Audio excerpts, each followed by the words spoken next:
Hola, mi gente. You are listening to Dancing into Parenthood, the Entre la Familia series, where Latinos get to hear our stories about raising our children with special needs. I am your host, Dr. Divina Lopez, board certified pediatrician for over 10 years and mom to a little boy with autism and ADHD. My motherhood journey has been my greatest inspiration to creating this podcast because when it comes to our community, we have unique circumstances that we keep entre la familia that we need to share and no longer keep quiet about. On this show, I will give you the tools, information, and strategies to raising a happy and healthy human being. Each week, I am connecting you with other Latino families who have generously shared their personal journeys and struggles so that you can have clarity and insight on what it takes to raise such a special child. Before the episode starts, I want to remind you to follow us on social so you don't miss out on all the support I love to share with you. You can find us on Instagram, YouTube, TikTok at Dr. Divina Lopez, and any place that you hang out on the internet. Also, I can't wait to start the parent sessions. We're starting group parent sessions, and I want you to be there. I want to help guide you if you are struggling with parenthood, if you don't have support, if you're insecure about the choices that you're making for your child, if you just want to get it right for your child, then I encourage you to join the 12-week program where we will meet once a week and I will teach you how to advocate for your child, how to navigate the medical system, how to navigate the educational system, where to find your support system, and how to build healthy family relationships so we can break those toxic cycles, create boundaries with family members, and also learn to love ourselves through it all. All right, mi gente, I want to see you there. So make sure that you go to my website and that you drop your email in there. That way you are the first to know when the group sessions start. Now let's get into the episode.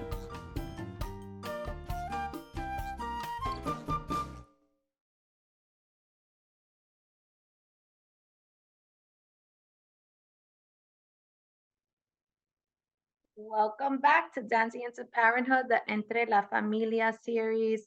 This one is not in particular to the Latino culture. So it is really for basically anybody to listen to.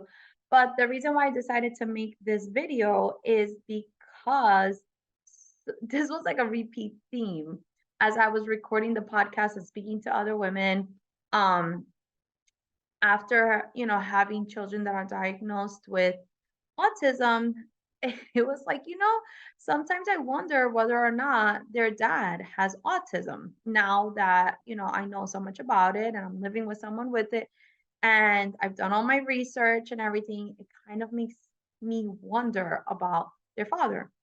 And there is a genetic component to autism, so it does make sense. And remember that when we were younger, that wasn't really a diagnosis that was made too often, right? Like I never heard of the word autism when I was younger. I do know that there were people in my family that were considered quirky or strange or, the tío, the cousin that, has certain qualities to them that make them a little different. But it wasn't something that we discussed often. It was just like you knew that that person was the way they were, and that was just you basically accepted them for the way they were. But now that we're having this diagnosis and our children are getting diagnosed with it, now we're paying attention to the family lineage and we're paying attention to, maybe things in your relationship all of a sudden kind of make sense.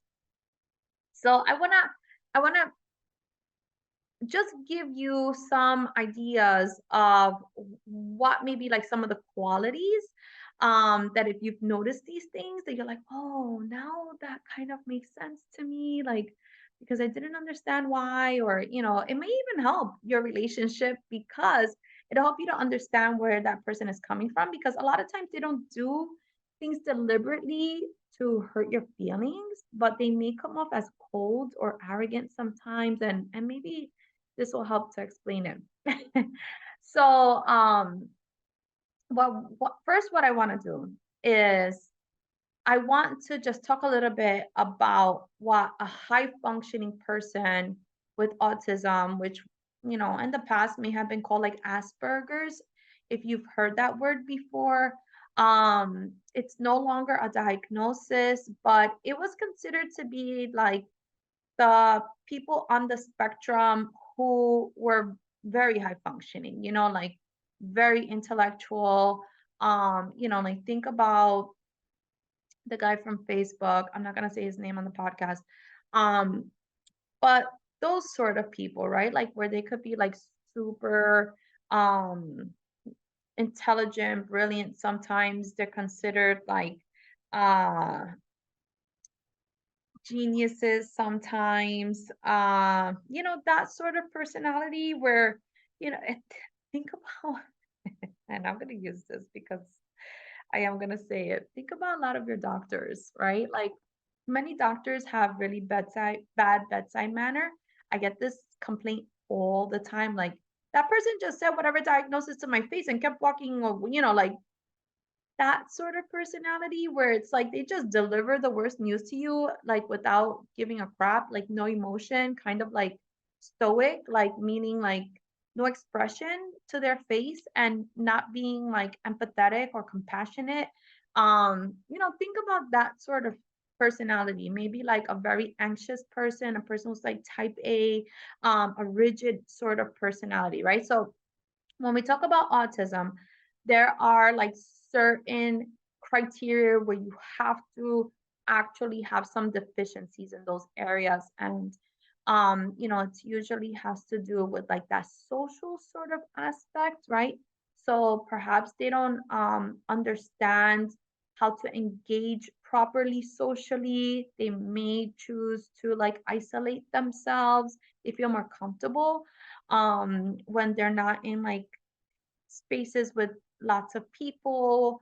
um they may not pick up on social cues, they may not understand your emotions. They have a hard time making relationships with people. They can come off like very aloof.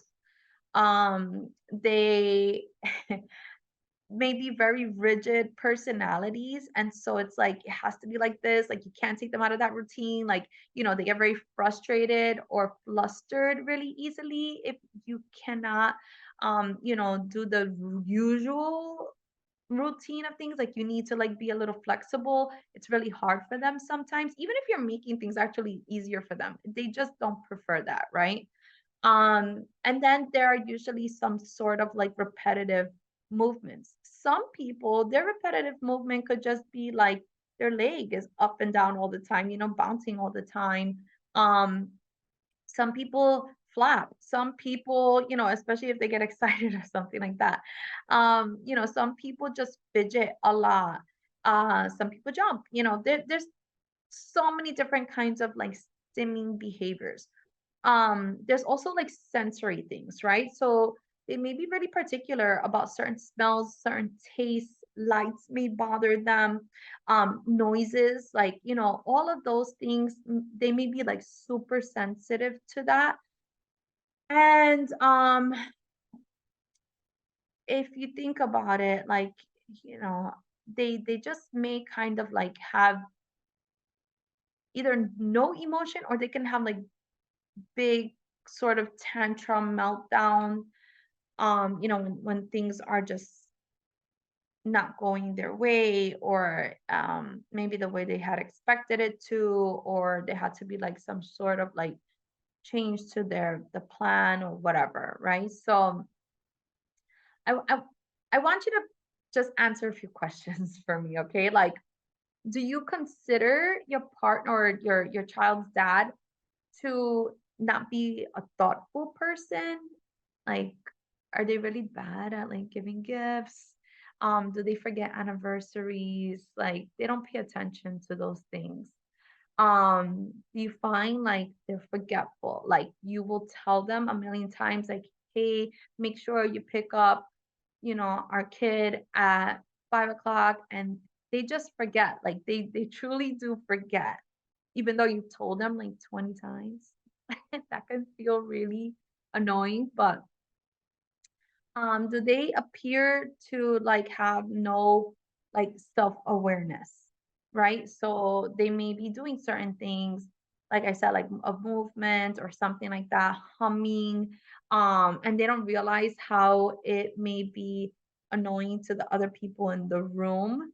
Um, do you feel like yeah, they have a tendency for like just being late? They show little empathy, right? Or they cannot connect with your emotions. Like they don't understand why you're getting angry about something. You don't understand why they don't get you. Do you feel like they could be a little antisocial? They rather be at home, they rather be in the bedroom, they're not really connecting with everybody in the family. You feel like you're picking up a lot of the work because they cannot do that. Like they're okay maybe with, getting up, going to work, and then coming home, but they want to be doing their own thing instead of like engaging with the whole family, right? Um, it's hard sometimes because the thing is that when you when you are not aware of these things, or you're not trained to do these things, when it doesn't come naturally to you, then this can really seem like a deficiency on their part, and as a partner you may take it very personally, right? Like you may be like, what the heck is wrong with this person? Don't they care about me? Don't they worry? Like, how come they're not paying attention? How come I have to repeat myself this many times, which can easily come across as like they don't give a crap. And then you take it personally, and these you're having these arguments over this sort of thing. So they have special interests in things, like they love their video games, they love their car. They go on and on talking about these subjects, and you're like, maybe you're not even interested in hearing about it. They don't pick up on that. They just keep going on and on and on about it. So they have like a special collection of something, like they have these very, very unique special interests. Um, and again, like these people are usually very intellectual, so I don't want people to have this misconception that because you have autism, like you can't function in this world, or like you're gonna be dependent on someone for all your care or something like that, because that's not the case for many people with autism, right? Yes, that is the case for some people, because it is such a broad spectrum, but it's not the case for everybody. And when you think about it, it makes sense that women are complaining a lot because the diagnosis of autism really is mostly in the male species. And you may yourself have, looked at yourself and thought like, am I on the spectrum, after finding out like what are the signs and symptoms, and starting to just make sense of some things, right? Like, were you considered quirky most of your life? Did you feel like you never really fit in? Women do present a little differently. Like they can be more social. So sometimes they have good friendships. Oh, that's another one. Like, did your child's dad like have a hard time making friendships? Do they have many friends, or don't they? Like, um, you know, those are some things to clue you in also. But yeah, as a woman, you may have also just taken a peek at yourself, and right, like just be um honest about some things that maybe you're like, oh wow, this kind of explains the way I felt all my life. And I'm one of those people. I am definitely a person who I feel like it was hard for me to communicate things for a very long time. Like I didn't understand why I couldn't communicate my feelings or emotions. Um, I didn't often like I very much for a long time came across as very aloof to people, like arrogant. People used to call me like a bitch all the time, and I'm like, why? I didn't get it because I'm not that sort of person. Like I remember in school, a lot of like classmates used to think that I was like super stuck up and stuff, and I wasn't. I was just very rigid about certain things. So for example, like my desk had to be set up a certain way. I was like super nerdy all my life. I had to have my pencil case. It had to be set up a certain way. It had to be on the same side of the desk. I had certain pens and pencils that I would use. Like I was very particular about stationery. So like, back to school time was my favorite because I wanted to go to Staples. I wanted to go and, pick out what I was going to have for the next school year. I was always like, star student, felt very comfortable in that. I didn't have the most friends. Friendships were hard for me. I often felt like I didn't fit in. Um, I was very selective with and I still am very selective about the people that I do spend my time with. I don't feel comfortable in crowds. I really don't feel comfortable in those settings. And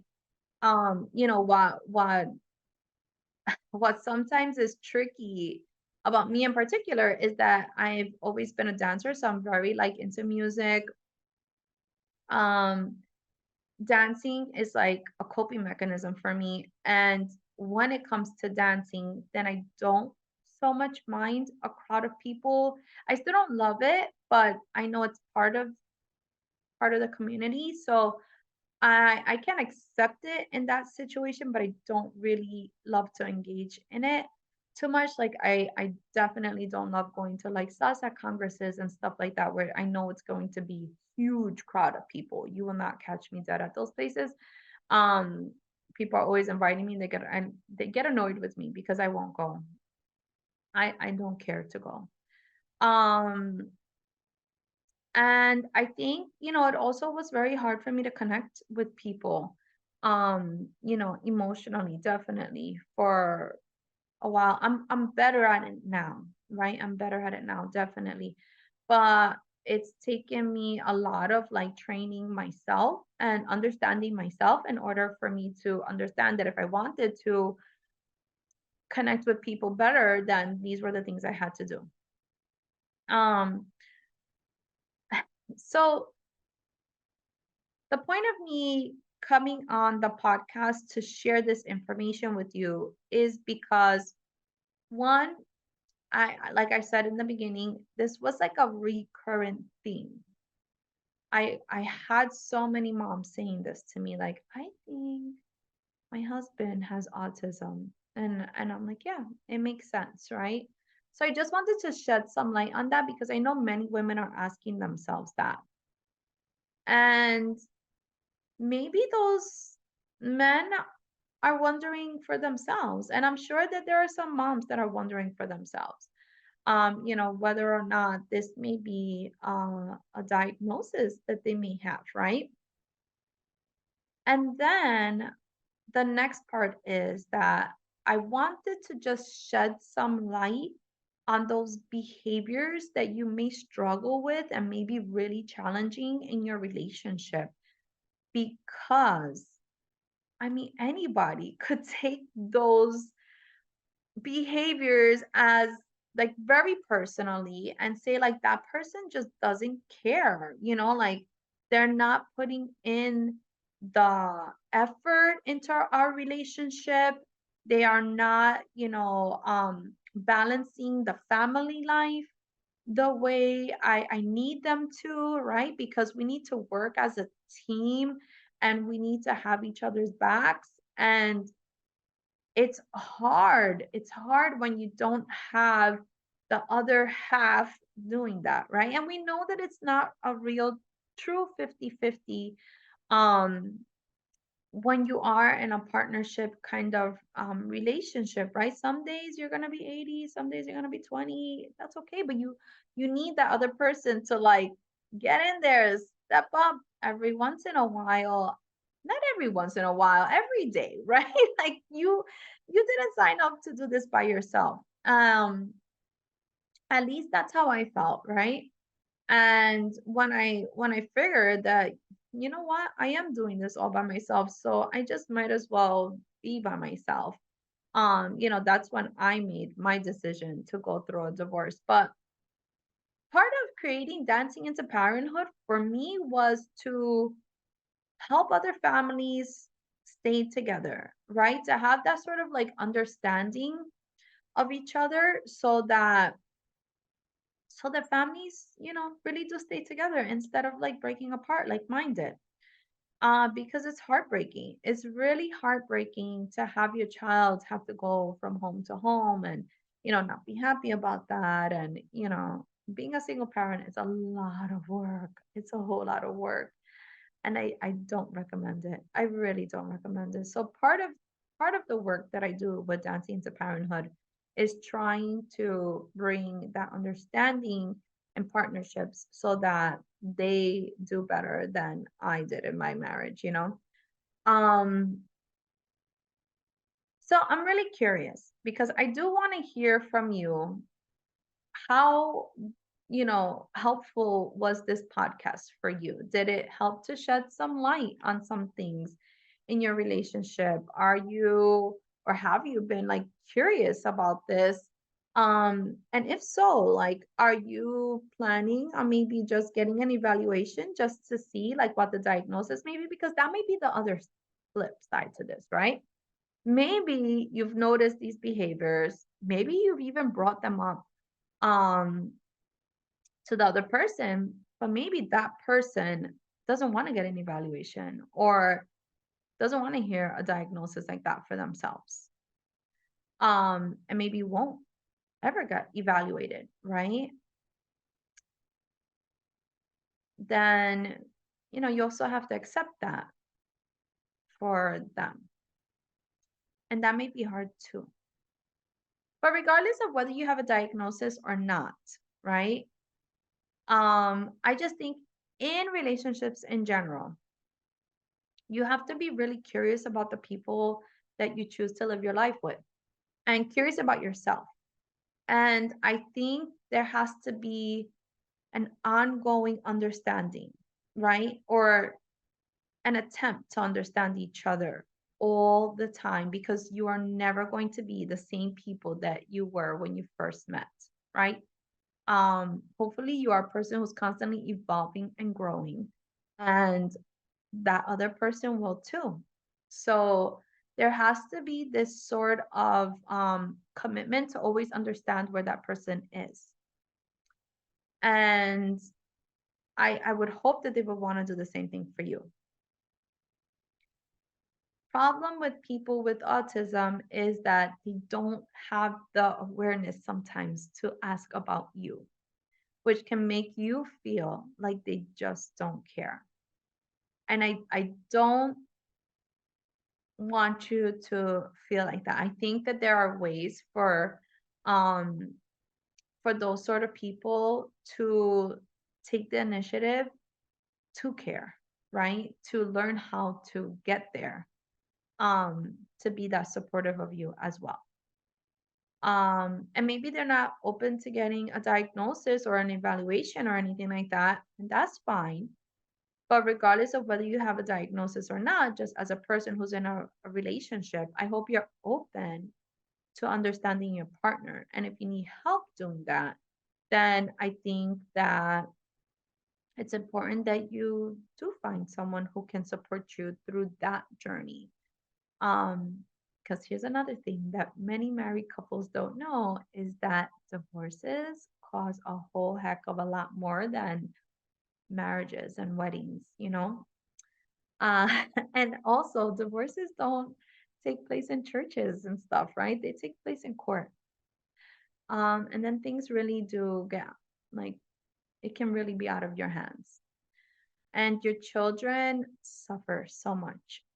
So, my advice to you is to take the initiative, to be mature enough to work on this while you can before things get really bad, because things can get bad really quickly. And then people make decisions that are not good. So, because they're hurt, right? So anyway, I'm gonna end it here. And I want to hear from you whether you thought that this was helpful or not. Because again, my goal is always just to help you out. Okay. And let me know if you like it. I can definitely make more interesting podcasts like this if you like this type of material. And I love you guys. Okay. Reach out to me for my parent sessions if you need help and support. I am here for you always. Love you guys. Mwah.